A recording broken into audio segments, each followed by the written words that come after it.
So mga par, matapos nga po ang naging bakbakan sa 2024 kung saan naging maganda para sa Japanese Monster na Uya Inoue ang taon na to dahil matagumpay nito doon ng pensahan ng kanyang pagiging Super Bantamweight Undisputed Champion ng 2 beses sa kamay ni Luis Nery at Teji Haney. At dito na rin natin nakita mga idol kung gaano ba talaga ka superstar si Inoue sa bansang Japan dahil gumawa ito ng history ng pinuno nito ang Tokyo Dome ng mga live audience sa naging laban nito kontra sa Mexican challenger na si Luis Nery. Kaya kalagitnaan pa lang ng 2024 mga idol, marami na kaagad ng mga boxing fans ang nagsasabi na mahirap at walang sino man daw ang makakabreak sa record na tinala ni Inoue sa sports ng suntukan. Ito nga mga idol ang pagiging 2-time undisputed champion nito sa loob lamang na mahigit 11 months. Ang kapwa nito 2 division undisputed na si Terence Crawford at Alexander Usyk taon ng binilang bago maging 2 division undisputed, pero si Inoue buwan lamang. Well, para sa atin mga idol, masyado maaga pa para sabihin ng ganitong bagay kay Inoue dahil habang tumatagal, lalong nagiging madali na kunin ang pagiging undisputed champion. Maniniwala tayo mga idol, kapag sa Asia lamang ang pag-uusapan,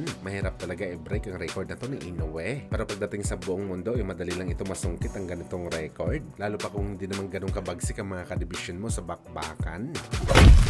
Samantala speaking sa Asian record mga idol, alam nyo ba na hindi lamang pagiging 8th division champion ng ating pambansang kamao Manny Pacquiao ang pinakamahirap na record na i-break sa buong mundo sa boxing sports? Kung saan maraming ayaw maniwala sa bagay na to mga idol na ang pagiging 5th division lineal champion ni Pacman ang isa sa pinakamahirap na i-break na record sa boxing sports. Kadalasan kasi mga 2 division lineal champion lamang ang record, kagaya na lang ni Marvin Hagler, Roberto Duran, De La Hoya at Mayweather Jr. Isa sa mga bagay bakit mahirap makuha ang titulo na to mga idol dahil kailangan mo talaga talunin ng boxer na kinikilala na hari sa dibisyon. At imagine mga idol si Manny Pacquiao, nagawa niya ito ng 5 beses sa 5 magkakaibang timbang. Ibig sabihin nito mga idol, 5 hari sa dibisyon ang tinumba ni Pacman bago niya nakuha ang record na to. Ito yung tinatawag mga idol na tunay na undisputed sa rason na tinumba mo ang tunay na hari at hindi mo lang nakuha ang pagiging undisputed sa mga pipitsugi na kalaban. Isa sa mga rason mga idol kung bakit mahirap na i-break ang ganitong record sa ngayong panahon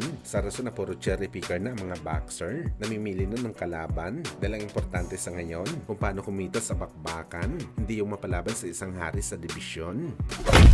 Sa kabilang banda naman mga idol, todo puri nga si Timothy Bradley kay Terence Crawford para maging winner sa napabalitang bakbakan nito kay Canelo Alvarez sa Mayo 5. Ano yan ni Bradley mga boss? Makikita daw natin kung gaano kagaling si Crawford sa bakbakan matapos nito wasakin itong si Canelo. Well, hindi natin alam mga idol kung nagbibiro ba si Bradley sa kanyang mga sinabi o sadyang diehard fan lang ito ni Crawford. Hindi talaga kasi natin nakikita mga idol na kaya manalo ni Crawford kay Canelo. Napakasimple lang talagang rason natin mga idol. Kung nahirapan nga manalo si Crawford kay Madrimov na isa lamang 154-pounder at halos matanggal ang ngipin nito kapag natatamaan siya ni Madrimov, paano pa kaya kung si Canelo ang makakatama sa kanya na isang natural na 168-pounder? Tiyanta natin mga idol, round 4 pa lang ng laban, survival mode na itong si Crawford dito. Talagang tatakbo ito mga idol para makasurvive lamang sa bakbakan.